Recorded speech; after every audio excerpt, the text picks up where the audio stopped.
Morning বন্ধুরা, কেমন আছো তোমরা সবাই? যে যেখানেই আছো সবাই খুব ভালো আছো, সুস্থ আছো। আমিও বেশ আছি। আমি টুকুন টুকুন লাইফস্টাইল ব্লগে তোমাদের অনেক অনেক স্বাগত জানাই। আজ অনেক সকাল সকাল ঘুম থেকে উঠেছি, সেই 5:30টার সময়। এখন ঘড়িতে 6টা বাজে। তো এখন থেকেই তোমাদের সবার ভালোবাসা নিয়ে নতুন একটা সকালকে সঙ্গে নিয়ে আবারও একটা নতুন ব্লগ শুরু করছি। আশা করছি সবারই খুব ভালো লাগবে। আর সকাল সকাল উঠবো না তো কি করব বলো? সংসারের কাজগুলো সামলাতেই পারছি না, এত কাজ সংসারে। আর ঘড়ির কাঁটা তো দৌড়েই যাচ্ছে, ঘড়ির কাঁটার সাথে দৌড়াতে কিছুতেই পাচ্ছি না। তো দুষ্টটার এক্সাম চলছে, ওর আবার 8টার মধ্যে স্কুলে ঢুকতে হবে, 8টা দিয়ে পরীক্ষা শুরু হয়ে যাবে। তো ওকে তো আগেই পাঠাতে হবে 7:30টার দিকে। তো আমি চাটা করে নিয়ে এখন নিচে যাব, তোমাদের দাদা ভাইকে চাটা দেবো আর দুষ্টুটাকে তুলে রেডি করিয়ে দেবো, ওর বাবার সঙ্গে চলে যাবে। আবার আমার যা ডিউটি, আমি চলে আসবো উপরে টিফিন করার জন্য। কদিন ধরে কি হচ্ছে জানি না, সকালবেলা কিছুতেই ঘুম ভাঙতে চাইছে না। সকালবেলায় উঠতে দেরি হয়ে যাচ্ছে, সব কাজে দেরি হয়ে যাচ্ছে, কিছুতেই ঠিক টাইমের ভিতরে করতে পারছি না, তাড়াহুড়ো লেগে যাচ্ছে সব কাজের। যারা যারা আমার ভিডিওটা এখন দেখছো, একটা করে লাইক দিয়ে দাও প্লিজ। আর যারা যারা এখনও আমার চ্যানেলটা সাবস্ক্রাইব করোনি, চ্যানেলটা সাবস্ক্রাইব করে অল বাটনটা অল করে দাও। আজকে সকালের টিফিনে পাস্তা বানিয়ে দেবো। রোজ রোজ রুটি লুচি এসব আর ভালো লাগে না, তার জন্যই পাস্তা করব। আর পাস্তা খেতে আমার মেয়ে ছেলে খুবই ভালোবাসে, ওদের জন্যই বেশি করে পাস্তাটাই করা। তো যাই হোক, পাস্তাটা আমি এখন সেদ্ধ বসিয়ে দিয়েছি। আর পাস্তাটা না ভীষণ ভালো, খুব তাড়াতাড়ি পাস্তাটা সেদ্ধ হয়ে গেছে। তো চলো বন্ধুরা, অনেকটাই দেরি হয়ে যাচ্ছে, আমি পাস্তাটা রান্না করে নিই।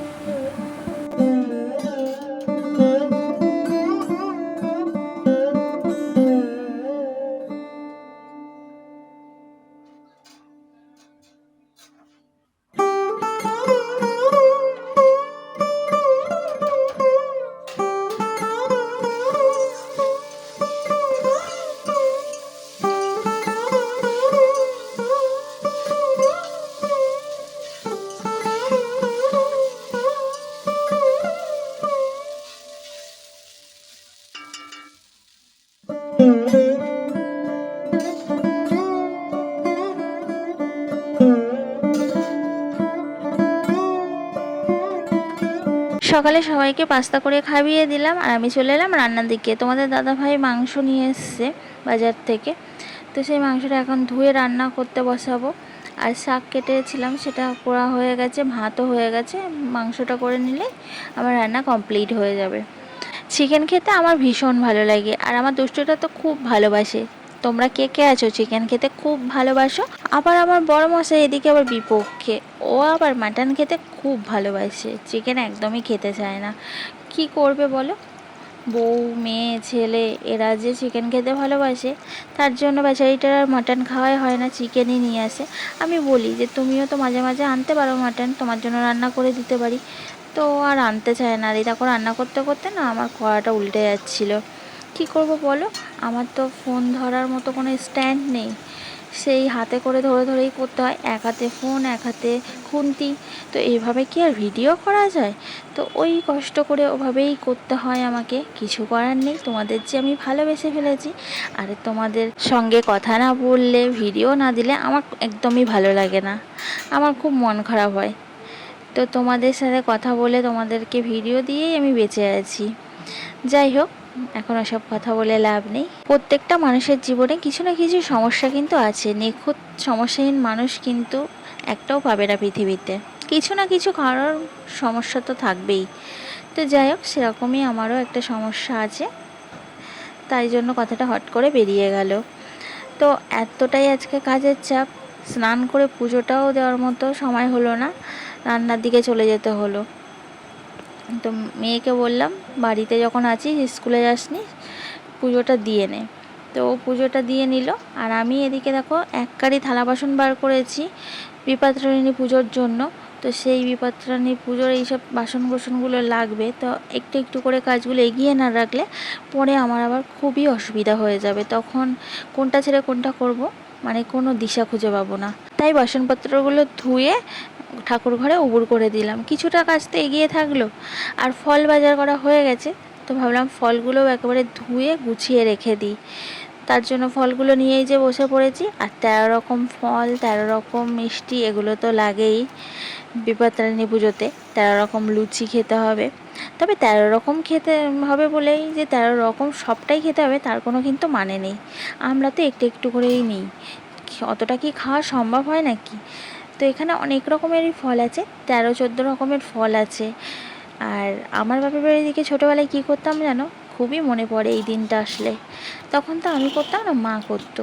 তো এই বিপত্তারিণী পুজোর দিন সকালবেলায় বেরাবো, একদম মানে অন্ধকার কাক ভোরে বেরিয়ে 13 রকম ফুল তুলবো এর ওর বাড়ির গাছ থেকে, 13 রকম ফল জোগাড় করব। আর অনেকে বকাও দিত, অনেকের কাছে তো বকাও খেতাম, বাবা মায়ের কাছে এসে নালিশ করতো।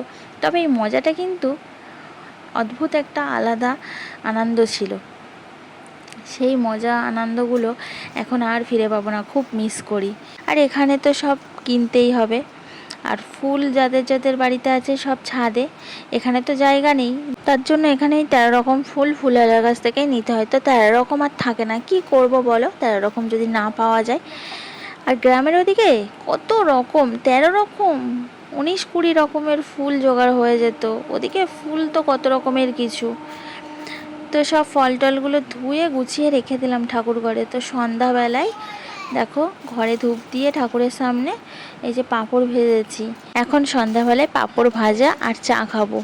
তো লিকার চাও করে নিয়েছি। সকালবেলায় কি মন হয়েছিল একটু দুধ চা করেছিলাম, দুধ চা করা হয় না, বড়মশাইয়ের একটু সমস্যা আছে গ্যাসের, তার জন্য দুধ চা আর খায় না। নাহলে আগে বড়মশাই দুধ চা ছাড়া খেত না। এখানে অনেক রকম পাঁপড় ভেজেছি, আর এই পাঁপড়গুলো সবই আমাদের ফেভারিট। দেখছো পাঁপড় নিয়ে কাড়াকাড়ি শুরু হয়ে গেছে। দুষ্টুটা তো মুড ভর্তি ভর্তি পাঁপড় নিয়ে নিচ্ছে, ও যে কীভাবে খাবে ও বুঝতেই পারছে না। সাবুর পাঁপড়ের মধ্যে ছোট্ট ছোট্ট এই চাল পাঁপড়গুলো দিয়ে এখনও দেখো না লুচির মধ্যে পুর ভরেছি বলে খাচ্ছে। তো চলো বন্ধুরা, আজকে সারাদিন এভাবেই কেটে গেল। তো আমার ভিডিওগুলো কেমন লাগছে তোমাদের অবশ্যই কিন্তু কমেন্টস করে জানিও। আর এই ভিডিওটা কেমন লাগলো অবশ্যই কমেন্টস করো। আর ভালো লেগে থাকলে লাইক করে জানিও। আর নতুন বন্ধু যারা যারা এখনও সাবস্ক্রাইব করো এই চ্যানেলটা সাবস্ক্রাইব করে দাও প্লিজ। তোমরা যদি আমার পাশে না থাকো তাহলে আমি কি করে এগাবো বলো। তাই তোমাদের ভালোবাসা আমার খুব খুব খুব দরকার। আমিও তোমাদেরকে খুব খুব ভালোবাসি। চলো ভিডিওটা এখানে শেষ করছি, টাটা, সবাই ভালো থেকো।